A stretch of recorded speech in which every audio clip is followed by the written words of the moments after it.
Hey everyone, Nat Daddy here with part 2 of the new comic book reviews. The first video that we did yesterday had all the raw stuff I was able to get the last few weeks.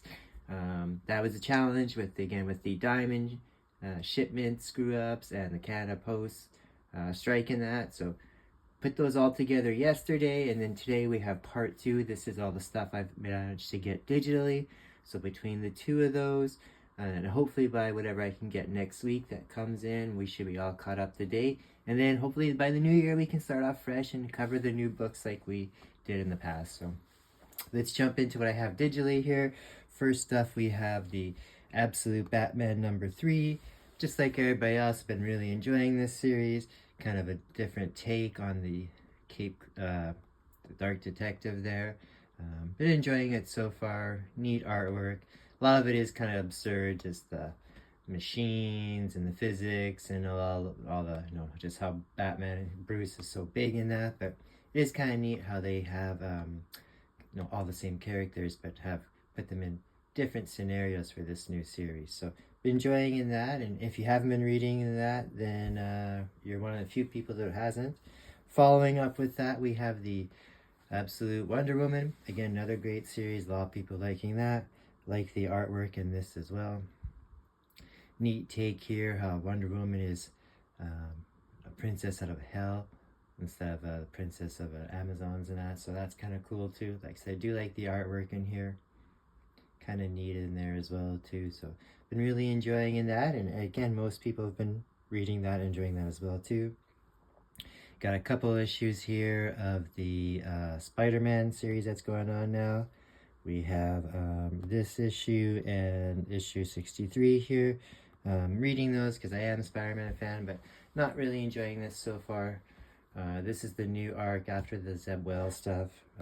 Doctor Doom, who is the Sorcerer Supreme in Marvel right now, has given Spider-Man 8 magic lives to use to fight these gauntlet of people that are connected to the Cyratak Crimson Cyratak thing, the jewel, the god that powers the Juggernaut. So again, art's not too bad and everything here, but I'm just not enjoying the whole Spider-Man's Sorcerer Supreme in a Doctor Doom armor to fight these different challenges, like I said, for these gods of the Juggernaut god. So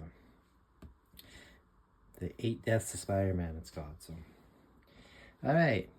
Next, we got the Dark Knight, Batman, and Santa Claus stuff. Those have been fun. So we got issues 3, 4, 2, 3, and 4 here. That's been a weekly series. Great artwork in there as well too. I believe it's by Dan Mora. Could be wrong in that. Maybe the original series was, but not as good as the first run that came out last year, but still pretty enjoyable. DC characters interacting with a pretty badass Santa. Next, we got the Batman 89 Echoes. This is the second series that has spun out from the original Batman 89 movie with Michael Keaton. So it's all those characters just continuing on in that. This was a great series, but unfortunately, in between each issue is like almost 2 or 3 months, sometimes longer. So that's really killed the momentum there. But it's pretty cool. Written by the same people that did the original movie and that screenplay, so that's kind of fun. They've introduced some new characters in here, like I said, widened that movie universe and that there, but it's all right. Like I said, I've enjoyed it more when they're consistent in that. So unfortunately, that has kind of wrecked the, like I said, the momentum for that. So after that, we have the Batman and Robin Year 1. Issue 3. Been enjoying this so far. It's showing the first year of Bruce Wayne and Dick living together after the accident. So a lot of this stuff is kind of familiar, but it's just told in a little bit more of a in-depth. Like I said, the artwork's pretty cool in here. I do like that. So if you're a fan of Batman and Robin, especially in the early years stuff, this is pretty good. Also with that, we got Batman and Robin. This is the new ongoing series going on currently. This one's been fun. I've enjoyed it. The last issue and this issue, they've introduced a new villain called Memento. It has connections to the Wayne family from a long time ago, so that's been kind of fun as well too. I know a lot of people have said they've kind of lost interest in this series, but I still think it's pretty good so far. So like I said, this new Memento character is kind of neat, so I do suggest checking that out if you can. That's him there, so kind of a neat character. Batman Dark Pattern. So this is I believe a 4-issue series, maybe 5 or 6, about Batman in his early years of just kind of focusing on him being a detective and that. And pretty gritty story so far. I've liked it. He's chasing down a new type of serial killer. Very gruesome in that. I believe his name is Mr. Wound. And they introduced him in that here too. So I wasn't able to get a copy of this. I thought I ordered it, I missed out, and I'll be watching for it because I do want to get a copy of this because I do like this new villain here, this Mr. Wound character, and that's him there. So pretty sick type of guy. But again, great series so far. All right. We have, this came out a couple weeks ago. We got Black Canary, Best of the Best. This is a limited series of Black Canary versus Lady Shiva, just to see who's the best fighter of it all. So, but of course, in the background, she's doing some kind of detective work as well. There's a ongoing story in the background there as well. So, this issue is the first issue, and it hasn't been too bad so far. We'll see where it goes. It's got some pretty good artwork. On to, sorry, this is, I believe it's Conquest 2099. Yes, the fine issue of Conquest 2099. There's been about 4 or 5 of these now volumes of stories taking place in the Marvel 2099 universe, so they just keep expanding. The last 2 have been taken out more in a cosmic sense. They're out in outer space and Dracula and that, so now they're having all these cosmic villain and heroes showing up. So it's been good so far. Each issue kind of introduces a new person into the universe. I believe in this issue they have the introduction of Madam Web 2099, so this is pretty fun. I enjoyed it. And now at the end of this, it kind of ends off on a cliffhanger, and it's going to go into the next logical step that they've been doing with all this stuff. They're going to introduce Galactus 2099, it looks like. So this is almost kind of following the same kind of idea that the Donny Cates Guardians run had, when you had the infestation and stuff and that going on too. So very, not won't say similar, but reminds me of that. So all right, on to our next set of books here. We have Creepshow, the holiday edition. So again, typical Creepshow horror stuff with a few stories in there. So some fun stories, around the holiday spirit in that, and some interesting artwork. Each story there has a different enough artwork that makes you want to separate in that. But yeah, I'm always enjoying a horror anthology, and all these holiday ones are pretty fun too. So check that out if you're into Creepshow and if you're into holiday stuff. We have one of those as well too from Image called Dread the Halls. Pretty cool cover here. It is the Maria Wolf does that cover there. She's an artist that we are quite fond of and friend of the channel as well. We've spoken with her a few times in that. If you look back on some of the older interviews, even there's one with her. So she puts out a lot of cool covers, especially with Marvel and that lately. So I'm sure you've seen them on. So again, some cool little Halloween or Christmas stories, I should say. Kind of fun. This one is about a couple of kids trying to catch Santa with almost like a fishing lure. Yeah, some more fun stuff here. This one's a little bit more creepier stuff. I like it though. I like dark takes on things. All right. Our next issue is from Epitaph from the Abyss. Like I said yesterday with the Hello Darkness books and that. I really love these, especially the covers in that. They've been really great with all these different painted covers and super graphic and artistic covers. This is no different. Great stories in here too. Just again, three different stories in here. Lots of fun here. This is their host here. He's like a grave digger. It's kind of fun in that. But this one's kind of neat here too. So, but a homeless guy that's always says the same message to a douchebag guy every day, and then kind of gets revenge on him type of thing. So that one's fun. Lots of fun. Good art, but definitely none of this stuff is meant for kids, that's for sure. So if you're a fan of the old EC horror stuff, they've done a pretty good job of revamping it and bringing it back to the modern age. Alright, a one-shot here from Image, from Garth Ennis, called Freddy the Fix. It's about a guy that's a fixer in Hollywood, and most of his clients are of the supernatural nature. So like I said, this one here is a werewolf, and he has to help him clean up a murder. And you got vampires and monsters and genie or djinn or whatever you want to call it. No, mermaid for a secretary. So kind of a fun book there. Definitely being done by Garth Ennis. It's not meant for kids at all. Very rude and crude and bloody, and doesn't pull any punches and that. So again, if you're a fan of Garth Ennis stuff, with maybe this time a little supernatural flavor to it, again, check this one out. Just the one shot, but I'm sure there will probably be more to that. This is definitely something they could turn into like a TV series or something.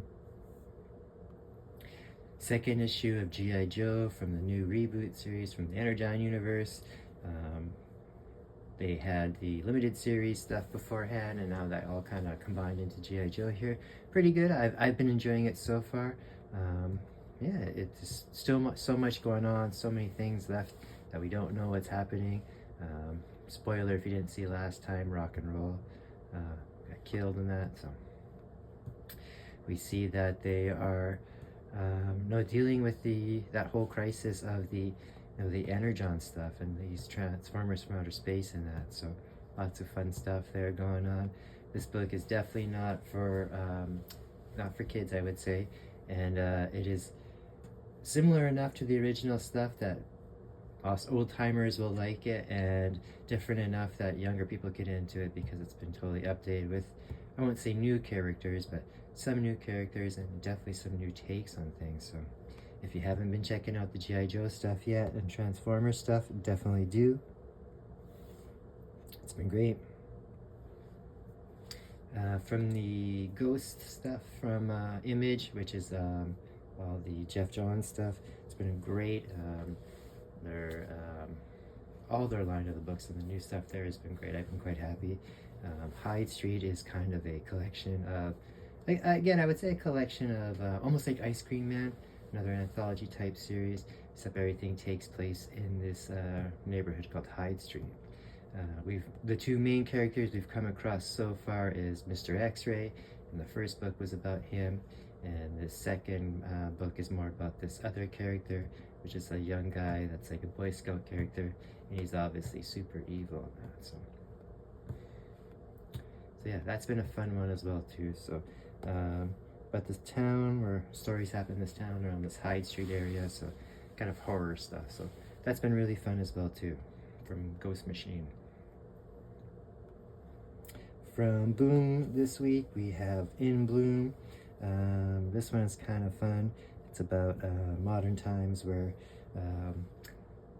people have merged, or nature has kind of taken its course and taken more control of the human body. So people end up blooming. They kind of have spores and stuff inside them, and it becomes a big deal when they do bloom and change in that.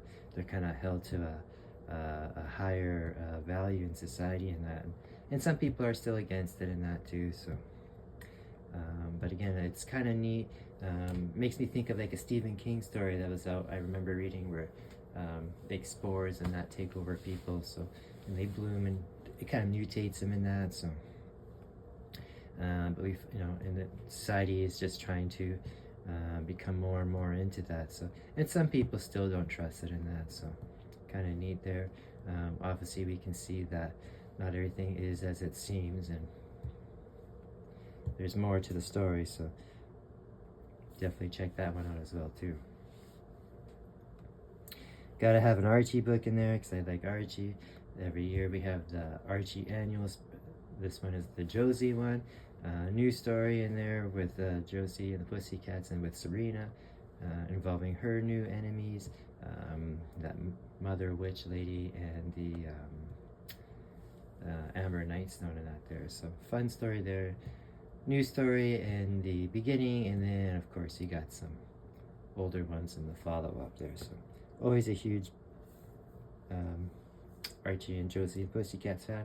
Actually, I even have my Josie and the Pussycats hoodie on right now that you guys can't see, but trust me, I do.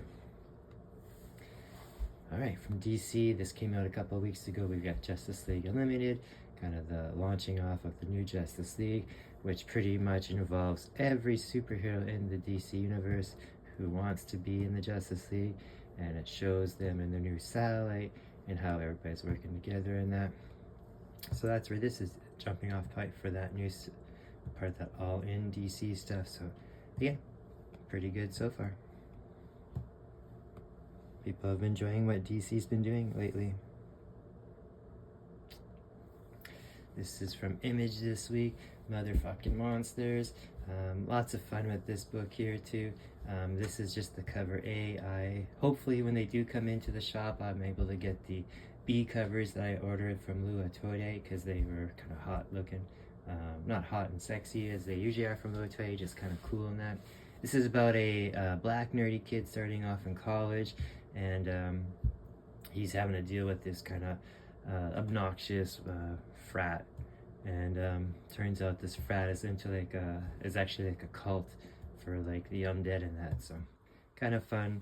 The artwork is I didn't realize at first, but it is kind of cartoony in that, but it's not that bad. It kind of goes along well. So you got a group of black kids in a predominantly white college environment town, having to deal with like this frat, the zombie cult. So kind of fun. I enjoyed it.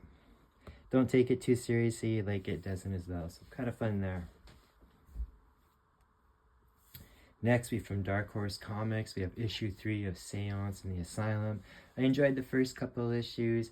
This takes place in the 1800s. It's about a lady who rents herself out or sells herself out, her services as a medium, where she contacts the dead for people. But she's a hustler actually. And then it turns out she actually does have a little bit of powers, and a insane asylum wants her to do a seance in there because they were having issues there. So yeah, it's a great story so far. She does see some possessions and things going on in the asylum. I do like the artwork in here. It kind of gives me that Magnolia feel to it, kind of Lovecraftian Magnolian feel to it. So that's kind of fun there. I'm enjoying that, and I especially like I'm a fan of it because of the covers here from Andrea Moody. I love the watercolor work here, and that's another artist that we're friends with in that, and we've done a couple interviews as well too. So again, check back in some of the earlier interview stuff if you're interested in other Andre Moody work. Great artist, great guy too actually. We have Shiver Suspense Stories here, Chills. This is issue 1 of it, and it happens just to be not a necessarily Christmas issue, but has some Christmas stories in it. Again, I have one of these coming hopefully soon from the comic store, but again, with all the diamond stuff, you never really know. But I didn't get that cover. I got the I believe it's Art Adams cover, and it's a little bit more macabre Halloween scene. So this one's pretty good as well too.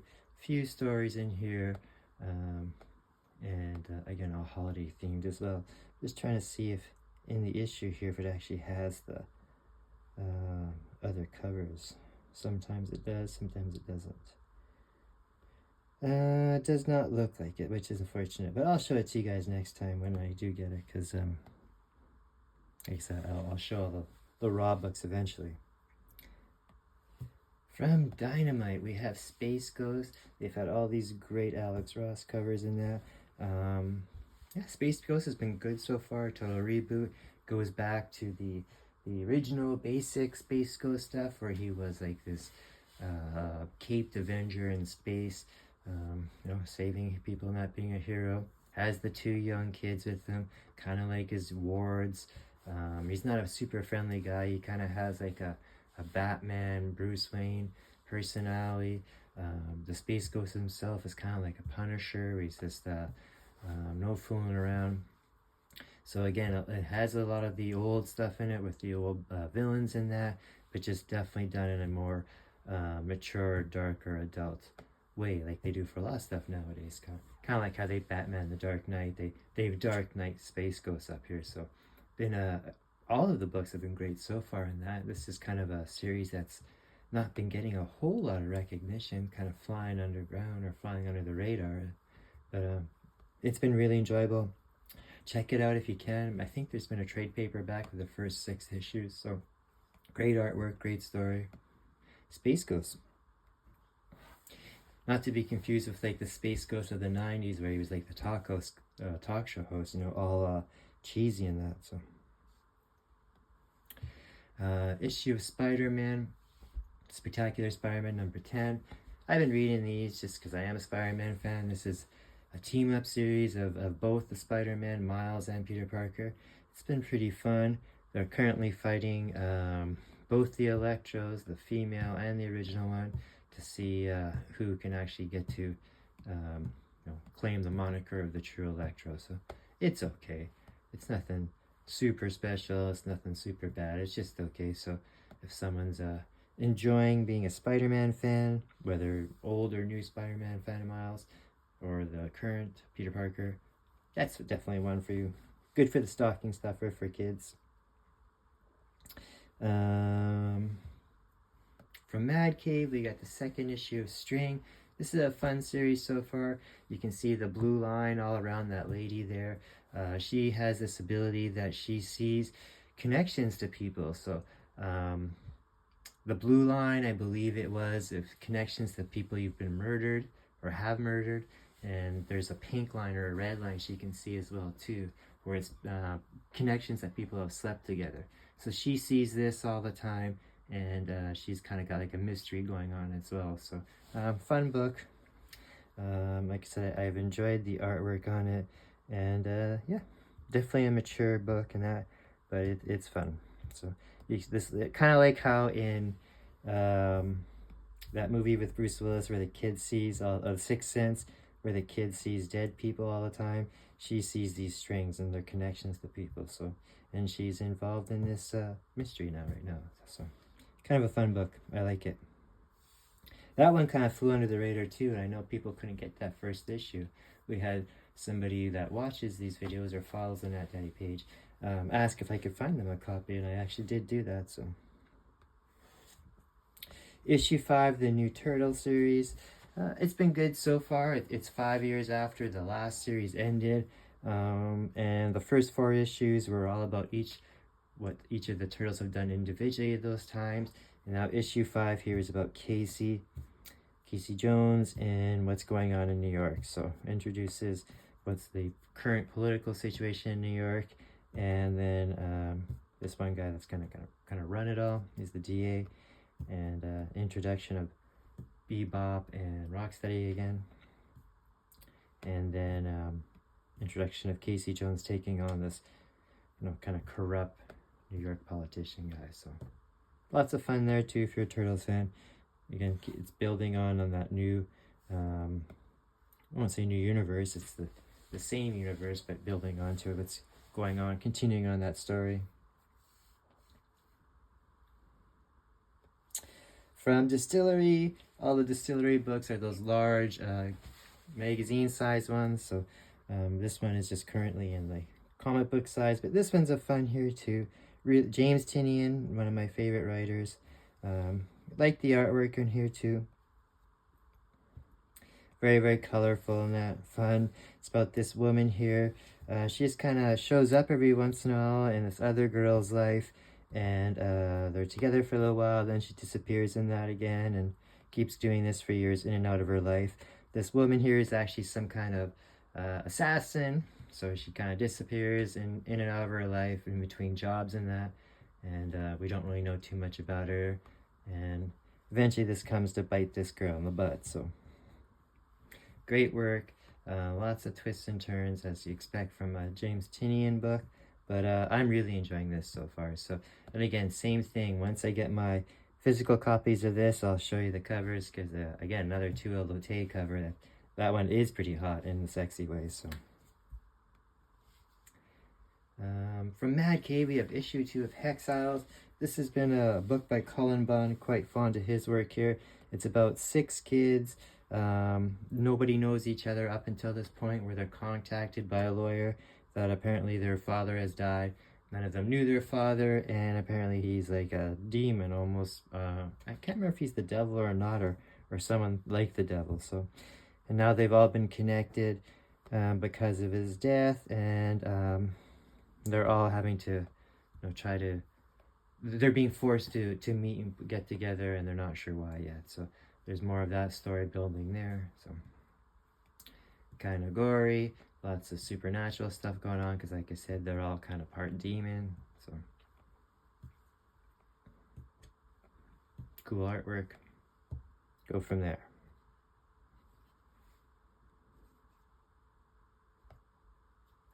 All right, let's get out of here. Okay. From DC this week, we have the New Gods issue 1. Again, this is all the new stuff with the All-In, with Darkseid dying in that. All that stuff is in fluctuation, the old gods and new gods. And what happens is there is a premonition of a new god being born on Earth, and the High Father orders Orion to go down there and kill it, to balance out stuff, because they figure that might be the next reincarnation of Darkseid. Orion, of course, has to agree to it because it's the All-Father, and but what he does is seek out Mr. Miracle and Big Barda to hopefully find the kid first and hide it from them so he can't do it. So, and the Big Barda and Miracle Man have just had a baby of their own, so this is going to be a great one as well too, and it's going to have a lot of impact of what's going on in the DC universe currently. All right, where are we here? Again, from Image, it's part of the Ghost Machine lineup, like I was talking about earlier, with Redcoat and Geiger and that earlier book. This is Rockefellers, issue number 2. It's about this family from the 25th century that has had to time travel back to our times and kind of hide out there for the moment. So we see them, this is Christmas time, and they're going to get a tree in that. And we're learning a little bit more why they're there and what's going on in the future. And of course, like every time travel movie, something from the future is chasing them as well too. As we saw, it was that creature in the beginning there, that monster looking thing, almost like a Terminator.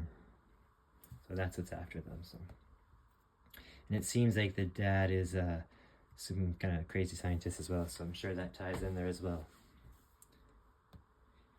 We have here from Dynamite, there you have the Terminator series going on right now, issue 3.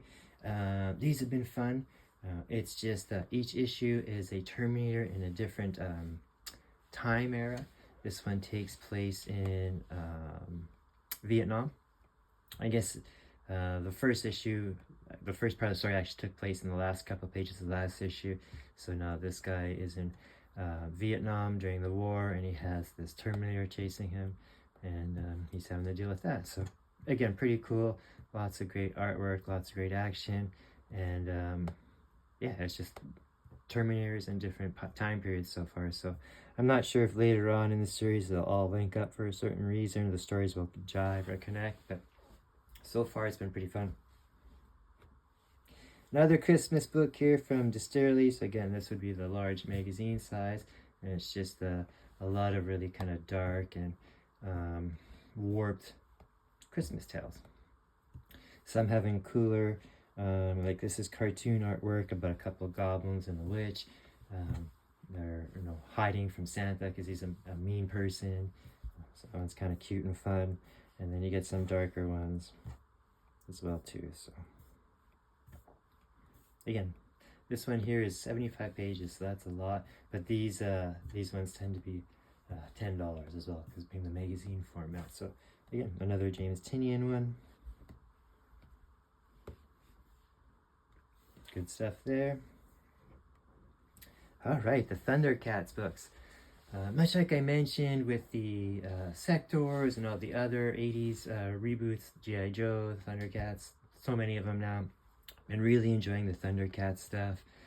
This is just issue 11 of it, so lots of great covers, and we just see them, again, trying to survive on being on this planet. Lion-O has gone to face Mumra for the first time. That's pretty neat. Kind of fun. So again, typical fun, typical adventure for your Thundercats. So that's been really great. Loving those. And we talked about that Thundercats Apex in the other video. So I won't say those directly tie together, but they're similar. From Ahoy, we got issues 2 and issues 3 of the Toxic Avenger. Yeah, this has been a fun book so far.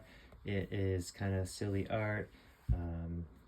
It's about the Toxic Avenger, a teenager that gets turned into Toxic Avenger when a bunch of toxic waste gets dumped on his town. And this is the town is trying to be covered up by this corporation, of course, so nobody knows what's going on, and obviously it's not working out. So lots of silliness, lots of grossness.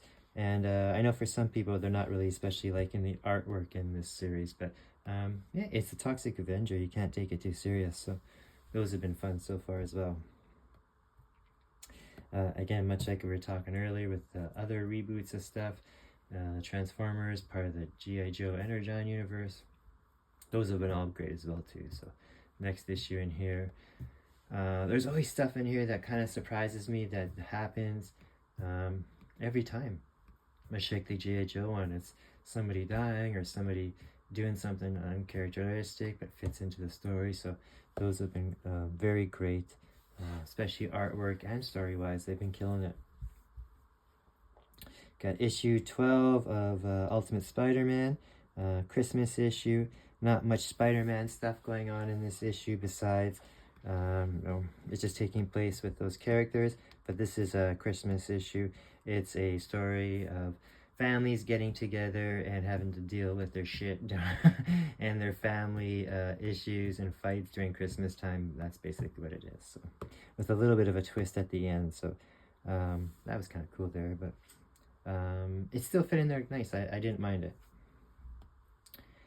Ultimate Universe 1, this is kind of like a 1 year, one shot of what's going on in the Ultimate Universe so far. And of course, everybody knows about it, so it's not been a spoiler because they've been mentioning it for months. It's the introduction of the Ultimate Universe's Wolverine. So, again, a lot of people, lots of covers for this, a lot of people picking that up. From Boom, we got issue 3 of Vicarious. This woman cover here looks just like Rihanna, which I'm sure they were supposed to be. This is about a society where people rent themselves out as proxies. So almost like VR through humans type of thing. So if you want to experience something, you seek out a person and be able to provide that experience for them. It's a dark world, kind of like hookers and prostitutions and escorts and that, and this shows about a guy that gets involved in it. So, pretty neat story. Kind of has like that Boogie Nights feel about the porno industry. So, but I've been enjoying it so far. Good artwork. Another one from Disturbedly has a similar kind of theme as that last book we talked about here, Swarm Fusion. It's about a society that has the same kind of ideas and stuff, but what's going on right now, there's a detective that's investigating a serial killer that is targeting not just sex workers, but sex workers that have missing limbs or like deformities and that. So that's going on there. So kind of another dark story with sexiness about it as well too. So pretty good mysteries so far. Yeah, I'm enjoying this one too. Lots of those books out lately.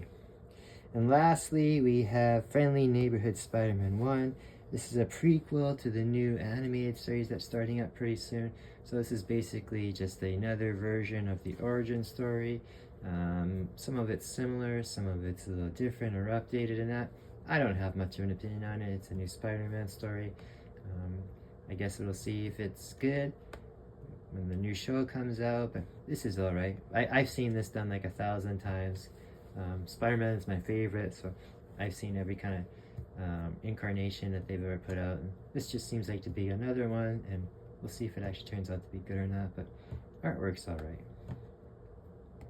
Alright, that's what I read for the last couple weeks to a month of the raw stuff and the digital stuff.